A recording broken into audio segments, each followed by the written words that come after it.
Hi, I'm Suki. And I'm Claire. Welcome to Getting Psychic, where you can listen to us use ourselves to test the theory that anyone can get psychic. It's Suki here. Welcome to Getting Psychic. I'm doing another solo interview. I miss Claire a lot, and this one goes out to her. I'm here today with Dana Averie. Dana describes herself as a highly sensitive, deeply introverted, postmenopausal, space-holding old soul, a receiver of downloads, knower of unknowns, wormhole traveler, seer, conduit, ancient witch, crone, hag, priestess, goddess. Dana is also a certified spiritual response therapy practitioner, and I can't wait to explore how SRT works and what it does. But first, I want to say hello and welcome, Dana. Hello, Suki. Thanks for having me. I'm really excited. Yeah, I'm so happy that you're here. I wanted to get a bit of background info. So, Dana, first I need to know, do you believe that anyone can be psychic? I believe everyone is psychic. Yeah, this whole notion that we have to get there, I think, is what gets in people's way. It's more of getting rid of the things that keep us from the natural gift of being psychic. So, clearing the blocks, karmic conditioning, getting rid of any energies, any belief systems, perceptions, judgments that we hold that keep us from our natural psychic ability. Okay. Yeah, that makes sense. So, I actually when we talked earlier and I asked you I kind of asked you how you wanted to be introduced, and then you just said the list of things that I listed. I loved it, and I thought it's so interesting how we see ourselves. But I did want to ask you, I love that you acknowledge postmenopausal in your self-evaluation, and I want to know why you think that's important. That's a good question. I think it is a deeply transformational, extremely powerful time in a woman's life once she goes through menopause. And when your estrogen goes away and the need to like take care of everybody and be present for everybody else and give, this sort of fades into the background. You come into your own in a way that it's so personal. But it's incredibly powerful. I think that women come into their power in postmenopause. And, it comes with all kinds of other things that aren't necessarily enjoyable. But the wisdom and the power and the knowing that comes with menopause, it's beautiful and divine. And I tell all my girls, and I know it's in the mainstream, like everyone's talking about it now, right? All these women, there's Maria Shriver and Oprah and all the ladies are talking about it now. But it wasn't always that way, and thank God it is now. I don't think it's ever enough. No, agreed. But I tell my women, like there are amazing gifts in this, and so while it might be scary and painful and full of rage and doubt and darkness for a little while, you're going to come out on the other side of that, and there's going to be these incredible gifts that come to you and that sprout from within you that you didn't know you were capable of. That's awesome. That's super empowering and beautiful. Can you pinpoint any gifts that you think unfolded as a result of menopause? So I went through menopause at 40. Oh, wow. Yeah. And it was like overnight. My boyfriend at the time got a vasectomy and I never had a period again. Perfect. Yeah. And then my world sort of crumbled. That relationship ended, and the place where I was living became unlivable, and everything changed. And there was like a clearing out and a very, very dark night of the soul that I went through at that time. And as anyone who's gone through the dark night of the soul will tell you, transcendence to the other side is not a fun place to be. You're like in the corner in the fetal position, you know, with tears streaming down your face. But the gifts that come from that are when you slough off who you thought you were, who you were. It's not like you were living in a delusional state, but you become someone different, much like when you go through puberty, right? You were a little girl and you go through puberty, and then there's this transition into young adulthood, and the maiden, mother, queen, crone cycle. Every single one of those comes with incredible, powerful gifts. So just the main thing was, I think that sexuality is a doorway to an ethereal place, and that we can get a glimpse of the divine when we're in the throes of sexual ecstasy. And I spent my late teens and 20s and 30s seeking that experience out. I was, long-term relationships with wonderful people who I loved very much, and also some not very long-term relationships, and I had a lot of fun in my youth. So I fully took advantage of the estrogen that was the blessings of estrogen. Yeah. And when that waned, and then really overnight, I went through menopause at 40. That was a shock to my system to not be led around. I mean, if I was a man, they would say I was led around by my dick. S- To not be led around in that specific way, Yeah. when I went through menopause, uh, I mean, of course, I was forced to really evaluate who I was and what my driving force was, and what was really the underlying impetus for my life going forward. And so I always had a connection to nature. I mean, all around me are walkabout treasures and sticks and stones and feathers, and um, so I have found those magical connections in that way. And when I got past having all the fun that I did with my estrogen, I sort of found my way back to that youthful uh, way of finding magic in the world, and that is through nature, and uh, and all of the divine magical gifts that come from that realm. But I've always seen things, sensed things, felt things, heard things. Um, told I had an overactive imagination Mhm. from the time I can remember. I I used to lay in the grass and stare at the clouds for hours and see rifts and glimpses maybe into other dimensions. That, of course, as a young person, you think, "Oh, I don't. Do I have a brain tumor? Am I losing my mind? What is happening to me?" But Yeah. there's always been a connection to the other side. So the gifts that come with menopause, a knowing of self, a transmutation of some rage that comes to the fore and that you have to process, or I did anyway, and a sense that I am a whole entity, even though I've never been married and I never given birth to any children. Yeah. I love that. Yeah. So, you disconnected from your vagina and reconnected with nature. That's fucking awesome. Yes. It was a short step. Wow. They're so similar. Yeah. Thank you for that. That was really Mm. awesome. Okay. So you mentioned your witch, crone, hag, goddess forms.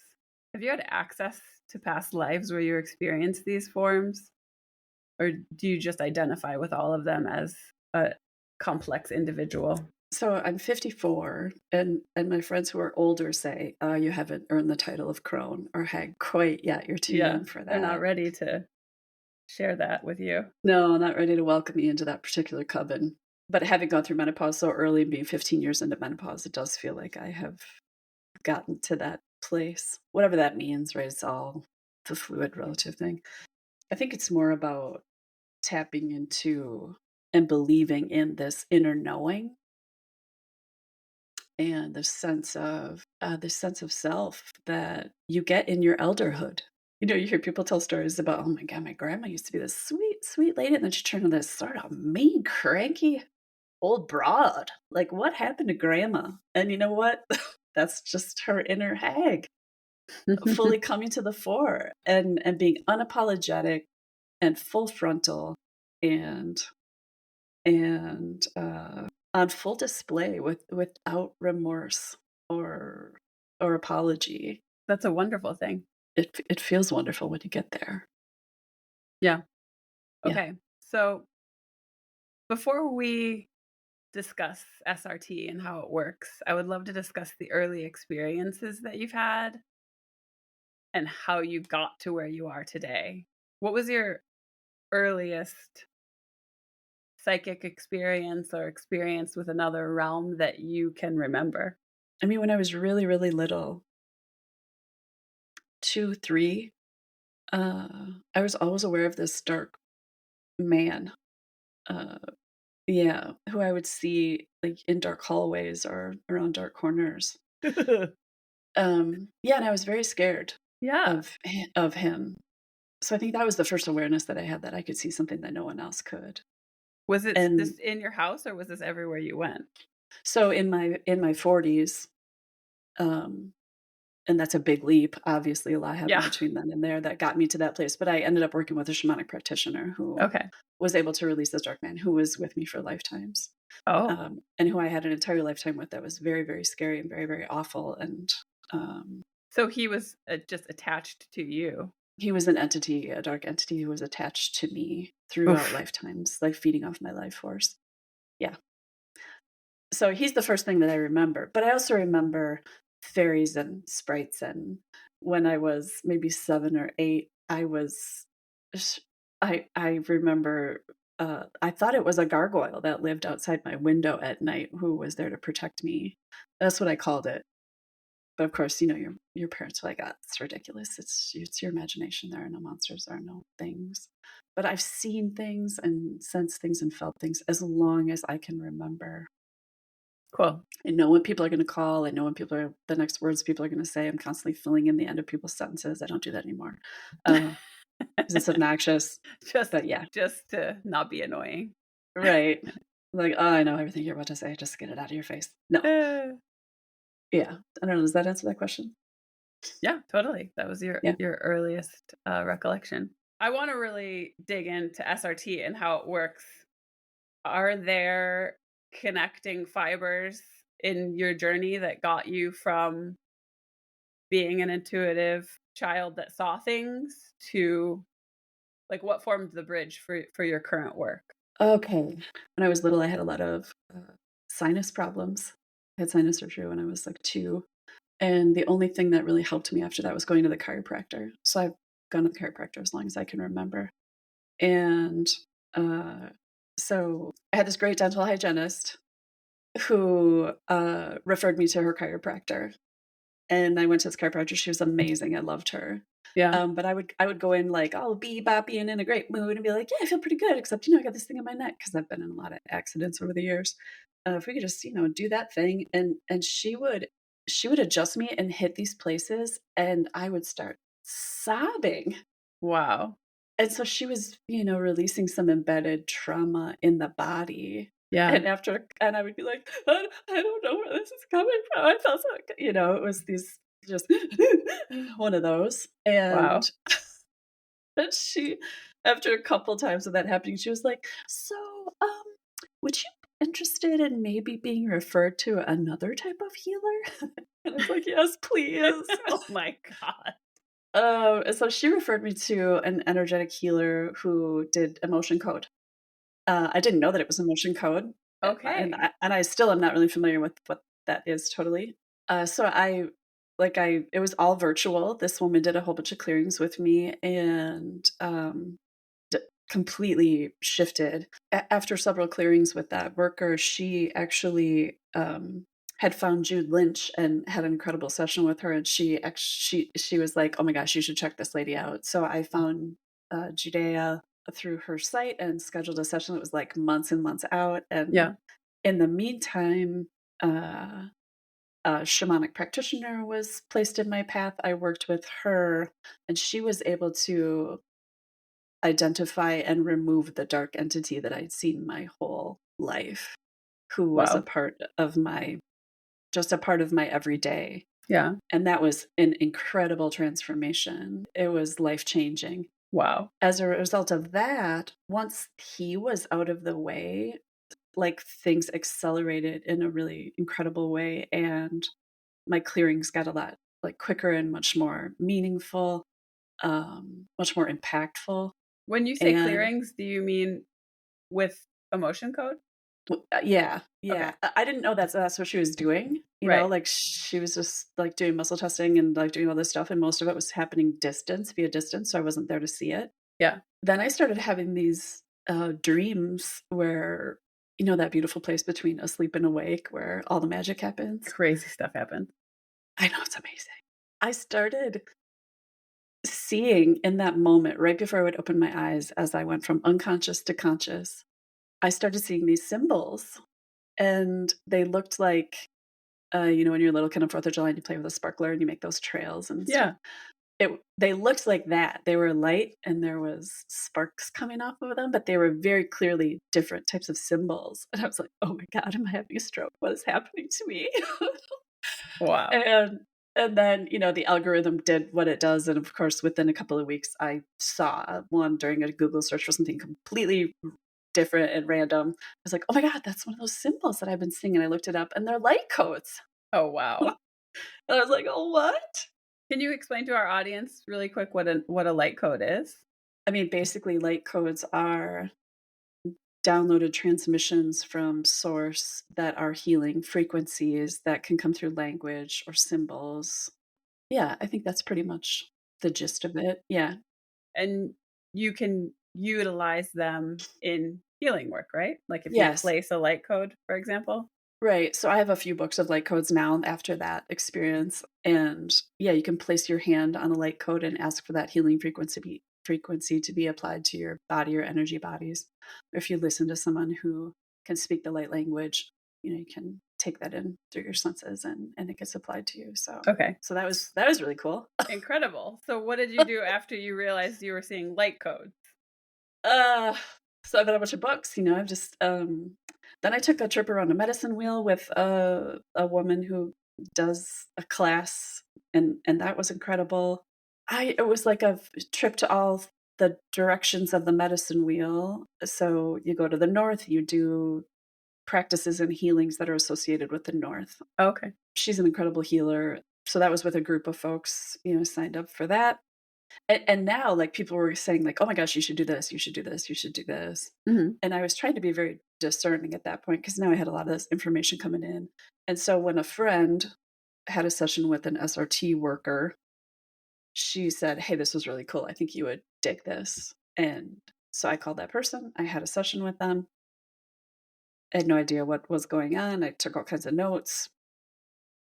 And so this woman had a pendulum and a set of charts, and she just was finding all this stuff that made no sense to me whatsoever. And, but afterwards, I was like, "Oh, that was cool. I like it." And Yeah. I had my sister do it and my mom do it, and I noticed a really significant shift with my mom after she did it. I was like, "Okay, this is the real deal." And it just kept coming back to me, coming back to me. I kept thinking about it, like, I know I'm supposed to be doing something. Yeah. So I read, Clear Home, Clear Heart by Jean Hainer, and Okay. that is a way to do clearings with a pendulum. Uh-huh. And that resonated with me. I did that for a little while, but I just kept coming back to this SRT practitioner. So I got in touch with her and said, "Hey, I'm interested in learning how to do this." And she said, "I'm really happy to hear that because I've been getting that message too. Here's my instructor's name." And so I reached out to her instructor, this amazing lady named Jan Harris, who I adore. Cool. And um, she's the best. And she said, "Oh my god, holy shit, I did not wanna teach another class, but I told myself if I got a 3rd person within, so many days, I would do this one last class, and Oh, you're the 3rd wow. person." And so I was the last class that she taught. I was in the last class that she taught, and I am so grateful for this woman. I just adore her, and that's what led me down the SRT path That's to beautiful. learning it, yeah. I love that. You got in right before the door closed. Yeah, Okay, sure. so I guess you're gonna have to be the teacher now.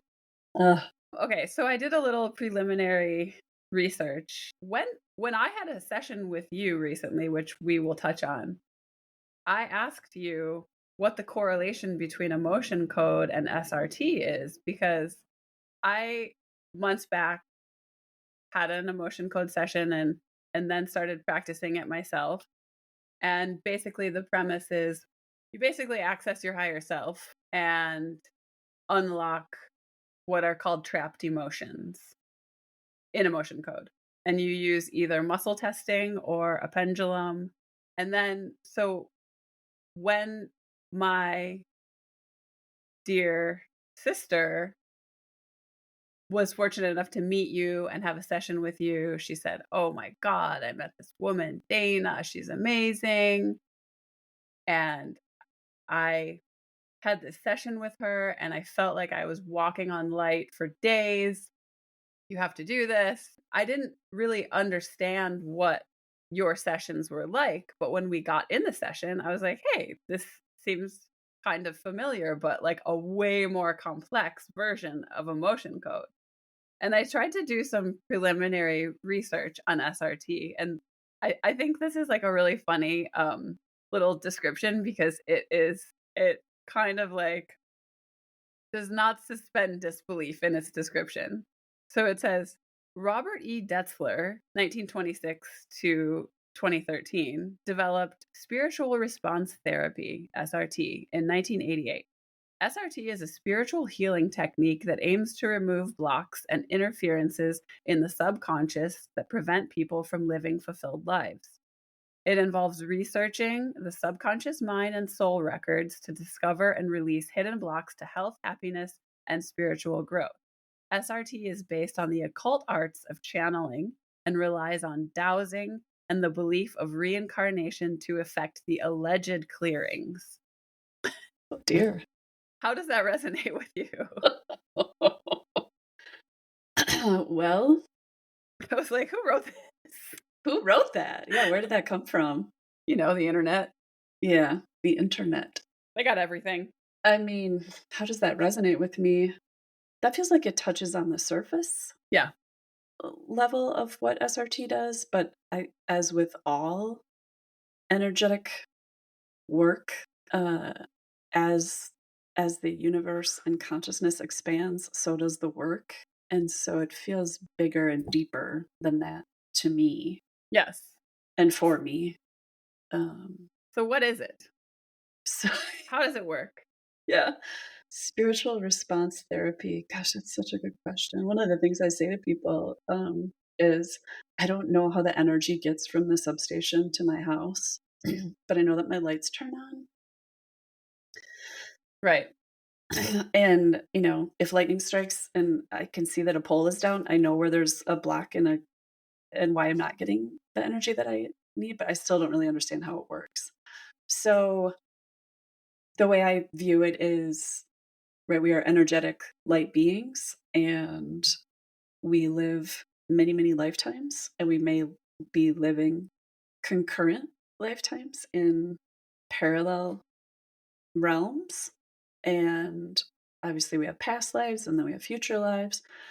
And so we bring in coding from those other lives and beliefs and perceptions and judgments and blocks and interferences for any number of reasons. Much like I brought in, that dark man was attached to me for how long? Who knows why? But that impacted my life significantly. And when he was removed, much like the other things that we bring in with us, once they're removed, cleared, and released, we can open up pathways for our energy to move better and for our lives to be improved. And so SRT is a way to do that. It is a tool. I am not I mean, I should, my guide is like, you are a healer. Don't say you're not a healer. Oh, I love that your guide's disagreeing with you. Yeah, I have this very bossy guide name. I call her Mama Cass. She's very insistent. Yeah. I am a conduit for healing. And I feel humbled and honored and grateful to be able to provide a safe place, a container for that to happen. Mm-hmm. But I know that it's because we're tapping into something greater. Yeah. And so, Yeah. Well, Dana, I have to say, in even if I just look at the healings and activations and energy work that I have had simply in the past year, that session with you last Saturday created the most profound and noticeable movement in energy, not only like palpable, movement and energy, not only within the session, but the ramifications of what we touched on during the session and how it unfolded immediately after in my life was so profound and so intense. And it lasted for days, and I'm sure it will continue to unfold. But I have to say, you got something because My gosh. it was amazing. And I'm always saying, like, huh, I don't know. I think like oftentimes when someone is doing their work and creating a container for the recipient, it is a really amazing side effect that the client or patient or recipient also gets tapped in.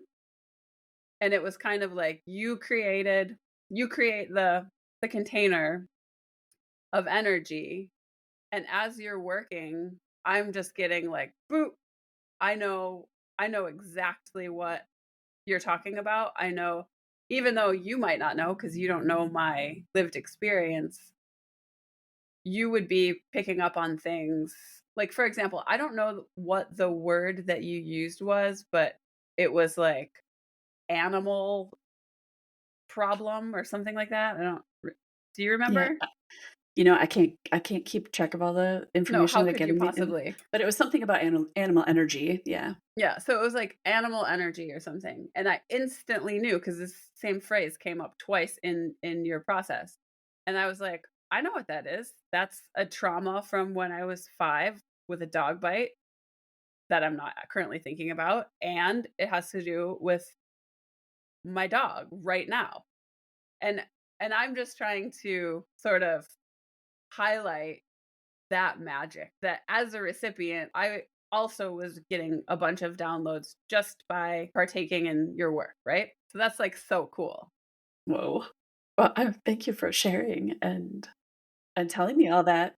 I mean, during the sessions, I'm often like, I have no idea if this means anything to this person Really.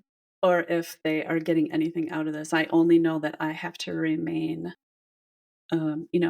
I have to release any attachment and bring myself into neutrality Yeah. and remain connected and holding this space in this container for what your high self and your spirit and my high self and my spirit who are connected, in the light realm, in the light body, for what they want to bring through and do for you, because it's your energy, it's your high self who is leading the work. And I will catch myself, getting into ego and being like, "Really? What does that mean? Right. Do I need to know what you heard me ask those questions like, really?" Yeah. And You were like, yeah, right. And then I'm like, give me a spiritual kick and get me out of my own way. Get my ego out of the room because I'm yeah. just here as a tool to help to facilitate. And so I'm so glad you said that, because other than what you shared with me about this like really significant situation that happened with you, like you didn't share that with me when we were in session. So it's incredibly validating to know that it's happening. Um, I mean, I'm always questioning myself when I'm in it, but then I get this incredible feedback later. And I've had repeat, clients come back who I see they're transformed, and Yeah. it's incredible to me. I'm so grateful to be able to Yeah. do it. Well, someday I'm gonna I don't I want this podcast to be about you and your work because I really want to share how impactful it is. And someday, maybe when Claire is back on, I will get to tell, and when we're just jabbering, I'm gonna tell the story of what Yeah. unfolded because it was so powerful. And, you know, when I was in your container, tons of psychic shit happened. So, but so I want to know, as you started engaging in this work, did your psychic skills grow? Like, one of my questions is, I know that you heavily rely on a pendulum in this practice, but at a Mhm. certain point, is it are you really just connected, and or how much are you relying on the pendulum and how much are you getting messages from spirit? Yeah, that's a good question. So, I mean, I think whenever anyone starts this kind of work, you're constantly questioning what you're getting and whether Hell yes. it's, quote unquote, real or true, or because if you're coming from a place of integrity and discernment and and wanting what's the best thing for everyone, that's what you should be doing, right? Mhm. So the beautiful thing about this work is that the more you do, like when I facilitate a clearing for someone, I get a clearing. And I think that's true of any energy worker, um, or light worker. And as we clear ourselves, we clear the consciousness of the collective. And so the Hell yeah. more we clear, th the more we raise the frequency of everyone. And so, of course, the more I do that, the more I clear other people, the more I clear myself, the more of an open channel I am to receiving messages. Yeah. And so over time, another thing is that I'm getting these bodily sensations, and so I have a better understanding, and I'm still discerning what those mean, right? Like, I've started having this weird thing in the back of my head in this very specific place when I ask these certain questions. Like, I'm not sure what that means yet, but I know it means something. I'm going to get there. Yeah. But I get goosebumps in certain parts of my body, Yeah. and I'm starting to really clearly hear. Um, and for me, I mean, my clairs, I've always had them, Yeah. but now I stop questioning them. And so I mean, I see, but it's a mind's eye kind of a thing. It's like I don't see a movie projected inside my head, but I know things. I just know things. Yeah. And I can't explain that to people, but I don't question it like I used to. Also, I've cleared away the things that maybe were giving me mixed messages. And that's part of the work of being a light worker is you have to get the muck out of the way in order to be able to receive clear messages from source, because there's all kinds of stuff that wants to block that. So Yeah. yes, it has increased my psychic ability. Yeah, and then there are people who are like, oh, anybody can move a pendulum. And sometimes I do feel like something is moving my hand. Well, in But our session, you were like, something's something is moving my hand. You said that multiple times. yeah, and sometimes something knocks it out off, like it won't give me a clear answer. And then there's a being or program that needs to be cleared that might be blocking. Yeah, there was a lot of activity. But so, yeah, SRT seems I did try to like research the connection. I almost feel like emotion code and if I'm wrong, sue me. I I feel like emotion code was just like the less complicated version of SRT, but now I'm deeply interested in SRT because that work with you blasted me into another dimension. Like, I've honestly, I mean, I know I've been on the precipice of this, but I've just been download city since we met. And now I just want to book another session. I'm like, we got to clear some more stuff, but am I ready to cry for 2 more days? Oh my Yes. goodness. Oh my No, it's goodness. amazing. Oh. It's so powerful. It is very powerful. I'm very grateful. For a while, I was trading sessions with some other energy workers for a while, and in the beginning, I was referring people to other practitioners, like, "Oh, you might benefit from a shamanic practitioner Yeah. for this particular thing." But I touched base with Jan, my mentor instructor, and she was like, "What are you doing? The shamanic practitioners in my area refer their hard cases to me. Like, you have the capability because you're dealing with, a consciousness that is far out in new paradigm, and a source consciousness that is." And that's not to compare or say that it's better than anything at all. I'm not saying No. that at all. But yes, it's incredibly powerful, and it's deep and broad, and it has breadth and depth that I'm still plumbing, and still exploring and still learning. How long have you been doing it?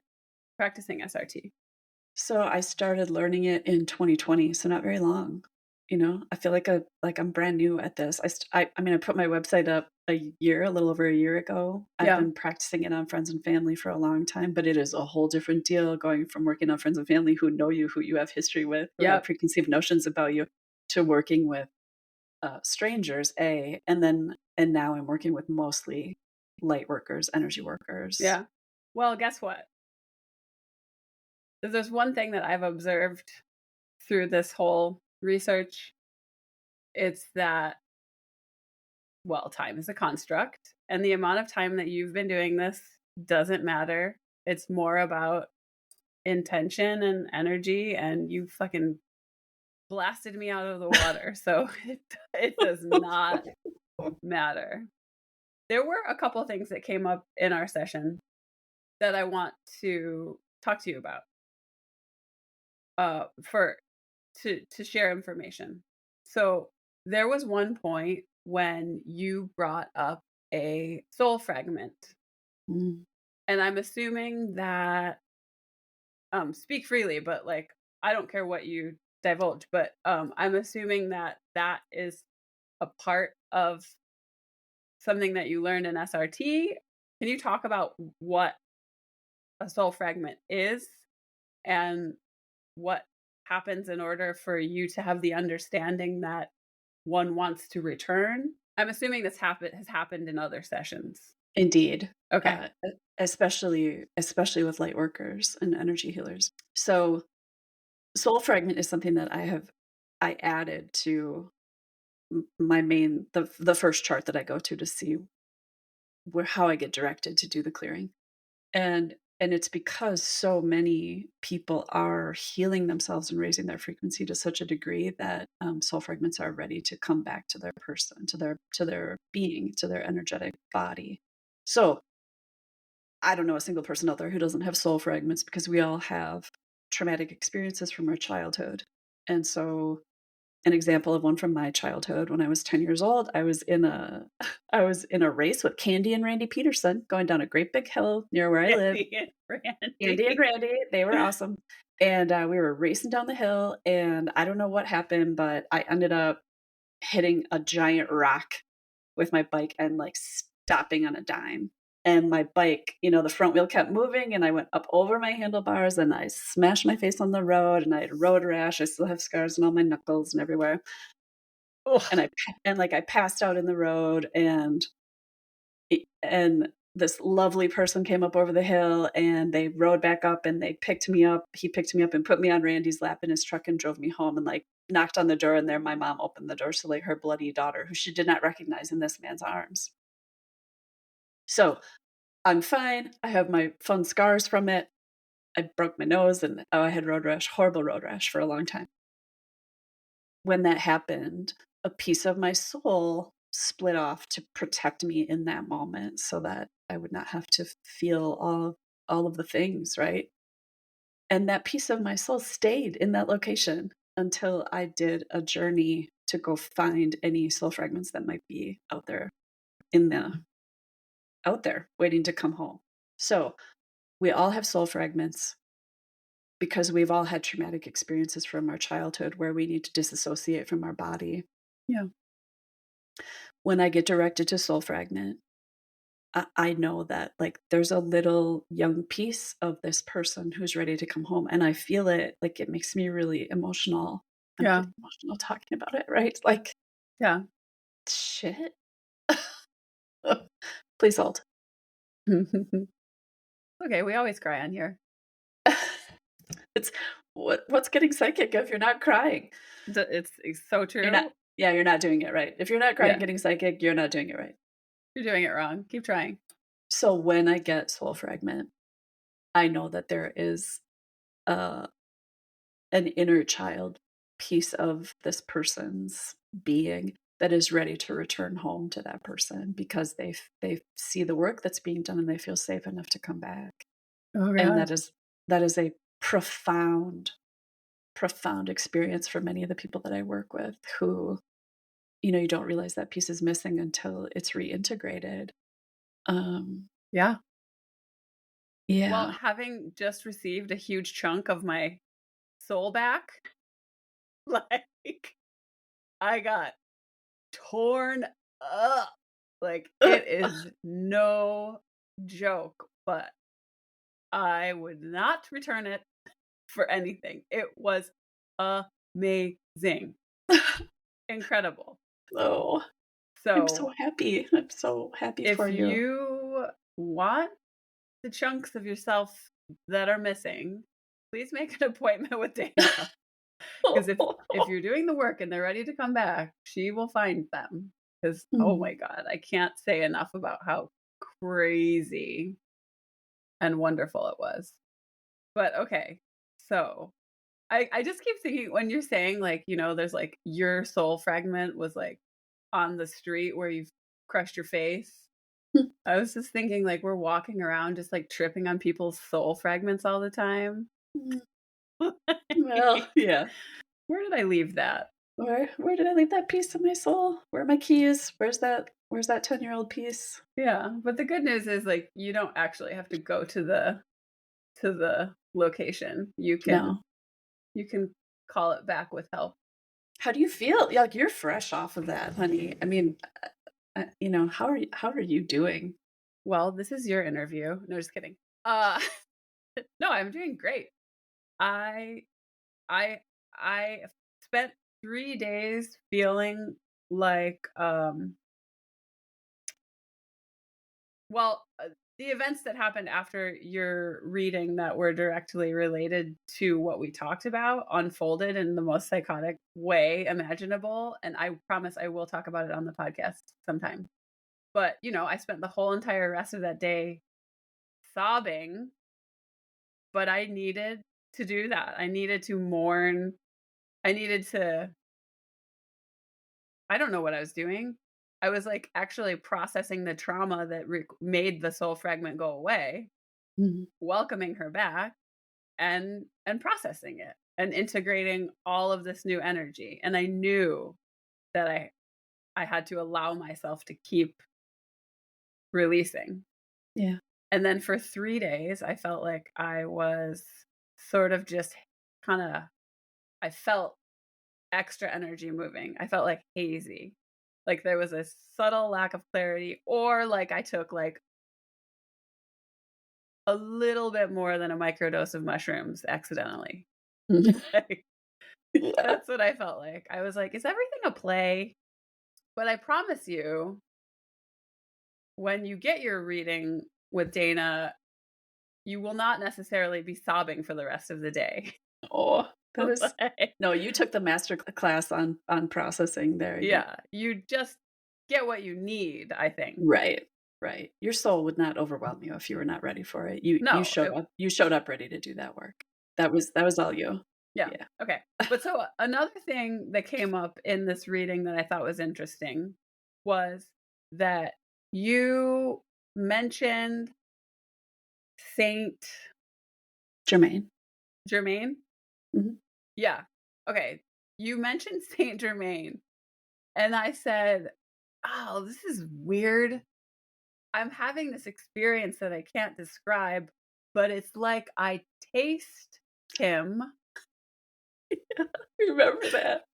So I was trying to explain to you that I was having this weird sense because I was in the container and I was having all of these experiences. So I'm like pointing in my mouth to the middle of my head at the back of my throat. I'm like, I feel him. He's blue and he's in my head. And you're like, oh, that's I don't remember exactly because in the moment, right, I'm sensing and tapped into you, but and we're not there right now, but I remember saying something like, "Oh, it's around your pineal gland in the cave of Brahma," right yes. in that center, the core of where all the magical activations happen. Okay. Something like that. I've heard about the cave of Brahma before, but what is it? I don't know. It just came to me in that moment, like, information was delivered to me. So let's see, Okay, let's find out then. the cave of Brahma located in the brain is the center of vision, capital V, both what we see with our eyesight and in our mind's eye. Oh, Boom. it is located in the third ventricle of the brain. The cave of Brahma is referred to in the Sanskrit text as the seat of resonance with the one ocean of cosmic vibrations. Okay, there we were. Okay, well, that makes it even more cool because I was having these experiences in session with you, and you were like, "Oh, that's this," and now you're like, "I don't know what that is." But when you said it, I thought, "Yes, that's correct." Yeah, Yes, I thought you knew what it was. Yeah. I was like, "I don't know." But guess who did know? Our team. So Oh, good. so you know what I'm saying? Like, Yeah, yeah, that's yeah. that's I'm that's excited. that's what we were doing. So, okay, that's super cool. Right on. Okay, so I asked you earlier about like, I know that it's kind of like a pendulum reliant practice, but Yeah. at a certain point, do you feel like you need the pendulum or do you utilize other stuff? I use the pendulum the whole time I'm doing the clearing, but there are times where I very clearly hear the answer Yeah. before it's confirmed with the pendulum, or I know where it's headed, or I'm being told a lot of information even though I'm only asking one question. So, I use the pendulum the whole time, though. So, have you ever tried it without? I'm just curious. No. I mean, there's doubt, right? There's always doubt. I'm a healthy skeptic. Yeah. I went into this and, was like, "What the hell is this? I don't Yeah. know what's going on here. Is Yeah. this bullshit?" Like, but I know that I'm receiving all kinds of downloads myself. I mean, in the last month or so, I'm sleeping at night, but I'm very, very busy and I'm exhausted and I'm here for it. But I'm being downloaded with so much information right Yeah. now. Yeah. And I know I'm that is, yeah. Anyway, that's No, I get it. I'm hearing that a lot lately. So I was like looking at your website and I see that like it says SRT helped me and my clients transmute trauma and ancestral wounds, release fear and limiting behaviors, dissolve rage and shame, reconnect to source, embrace transitions, process grief and gain clarity. mhm. And honestly, even though my response was so insane, I cannot wait to do it again because it was so cool. So if anyone's looking for any of those things, definitely call Dana. Thank you so much. Okay, what else do we need to talk about? I mean, we're gonna wind it down, but I feel like there's some more things that we need to touch on. Well, I think it's really, really fascinating that, or was it a year ago you went to Costa Rica for the Yeah. plant ceremony thing with Judea Lynch and that group of folks? I met all my soul sisters. You met all your spirit soul sisters. And I was supposed to be on that trip. Dude, so weird. Yeah. But but then this whole situation unfolded where we needed to move, and I was like, "Ugh, screw it. I can't go on that trip right now." Like, Were you close to going on it? yeah, I mean, I was ready to pull the trigger, Wow. and then this move unfolded. And also I was like really trying to talk myself out of it because I was like, I don't want to go travel with a bunch of people I don't know. Like, Yeah, like, why would anyone in their right mind do that go trip? to the middle of the rainforest, potentially shit their pants. I felt the same way. I'm not going to know any of these people. I'm a super highly sensitive, introverted. Like, this is not my jam. I am not looking for new friends. I don't want to go. I don't want to go. I don't want to go. And the universe just kept being like, you go, you go, you go, you go. And Same. Mama Cass was like, get your ass to Costa Rica, bitch. And then boom, the universe was like, nope, you're moving instead. And I was like, okay, cool. I don't want to move, but now I'm not going to Costa Rica. And so what was our session on Saturday was like almost a year to the day of that Costa Rica session. To the day. What was it really? Uh, yes.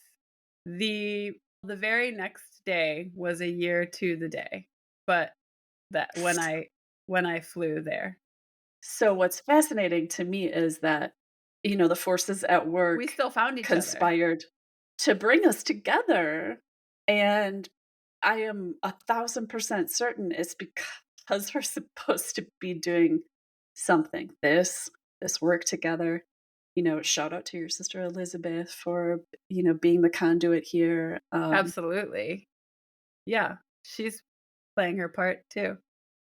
Oh, by the way, speaking of my sister, I don't want to forget to mention this. She is hosting a retreat at the end of May in Florence, Italy. well, right outside of Florence. It seems like it's going to be a really beautiful week-long spiritual and cultural retreat, and I will link in the show notes. You should totally check it out if you're interested in, I don't know, potentially meeting your light tribe. Yeah, it looks amazing. Should definitely check it out. She's got her part in this. And like this afternoon, I have a session with Vera Takakura. She was the interview before last. Yes. And I've also, somehow ended up having a conversation with Tamra Andrews Pasick like last Mhm. night. So this is a very interesting conflagration of energies that have conspired to bring this group to me, who I was supposed to join, a year ago, It for is so whatever weird. whatever's coming next. Yeah, I know. It is wild. The synchronicities are shocking, and it's very strange because honestly, we just met. We met on Saturday. You and I, yeah, 4 days ago. Yes. And I feel like that's impossible Yeah. because I've known you forever. And yeah, I can't, no, I can't, I refuse to believe that we just met on Saturday. It doesn't make any No, sense. we've Uh, done this before. yeah. Yeah. But, basically last minute, like Claire wasn't able to record. Mm. So I just was in a conversation with you and I said, Dana, I mean, I knew that from the second that I heard about you, I knew that you would have to be a guest on the podcast. I just didn't know that it would be immediately. So thank you for being so gracious. And I'm so stoked that I got to learn all this cool new stuff about you. Oh, what is what's your day job? At this point, I find that to be interesting because we'd all kind of rather be Elsewhere. elsewhere. And so I'm always like, what's your day job? Because it's really like that. Yeah. So I work for a university foundation, so the fundraising arm of the university nearby. I've been there 25 years. I've done many, many things. I am a jack of all, master of none. Except for SRT, baby. Well, I've carved out many niches. And so now I'm a senior project manager. I work on ways to say thank you to the incredible, generous supporters of the university. That's awesome. It is awesome. I'm very lucky. I'm very grateful. Yeah, I'm an old timer, so Okay, so how do we all have careers because we need to support ourselves, but like how do you how do you strike a balance between this work that you do, healing or helping people heal, and your full-time job at a university? yeah, I'm figuring that out. I'm figuring that out as we speak. Yeah, I mean, I'm a dedicated, responsible person who I feel very, very grateful for the opportunities that I have to do the work that I get to do. Yeah, Um, and so I can compartmentalize and keep totally. those separate. But I mean, people I work with, they'll come up to me like, "Oh, Mama Dana, what's going on with Mercury? What's going on with the Oh, moon? really? Why are my kids not sleeping?" Well, I'm that person in house. I'm the in house witch. Yeah, And that's so funny. there are stones on my desk and feathers and all the things. So people Yeah, know that I'm a little bit woo, even in the yeah, 3D world. yeah. And I don't tuck that. I'm not going to. Yeah, I mean, some people feel unsafe opening up about that, so I'm glad that you don't feel that way. Yeah, I mean, I don't talk about SRT work while I'm at work. There are people who know that I do it. I've shared my website. I've done a couple of clearings here and there, mostly for people's kids who are having some struggles. Right. Um, but yeah, I don't hide what I am, but I don't broadcast it either. Those who are meant to find me will find me. Yeah, totally. Yeah. I know I was talking to my friend recently about how healing work, like how you grow your practice as a healer. Do you find that it's primarily word of mouth? Yeah, it's just do the work. And the people who are meant to find you will find you. And I prefer it that way. Right. You're not marketing. No, not at all. I want there to be an energetic connection and I want it to feel right. And my website is ambiguous and that's also a little bit by design because I want people to feel like, oh, I resonate with this calls to me. And for Right. some it won't. We can't all be for everyone. Not everyone likes a peach, right? Well, I don't know about that. So no, the people who are meant to find me will find me. And Yeah. I look forward to encountering them. It's been really beautiful. I just feel so blessed and grateful Yeah. and lucky. Me And too. yeah, I am in just a freaking deep well of gratitude for a long time now, and it's a good spot to be. it's a beautiful place to be. So I know for certain that there are going to be people listening right now who are like, "Oh boy, I don't know why I got to meet this person." So, you're welcome, strangers. Well, I look forward to meeting whoever feels the call. And I thank you so much. This has been fun, a lot more fun than I thought it would be. I was a little bit terrified. So Well, you were slightly shitting your pants, but we just a little, only a little. I mean, we don't know each other. I was like, oh, yeah, no, it's just a chat. But it's just a chat. yeah, so thank you so much for your time. And honestly, I am going to be booking my next session with you as soon as possible because it was amazing. And I can't wait to hear more about how your work unfolds. And thank you so much for doing this. Thank you. Yeah, you're very welcome. It's an honor and a privilege to be here. And I'm very thankful to make this connection. And I look forward to whatever unfolds as a result of it. This feels very important and destined, and I'm here for it. Big time. Big time. Big Yay! time. Okay. Thank you, Dana. You're welcome, Suki. Take care. Thanks so much for listening. We hope you enjoyed today's conversation as much as we did. Be sure to subscribe and follow us wherever you get your podcasts so that you never miss a new episode. If you liked today's episode, please consider leaving a review to help the other psychics find their way here.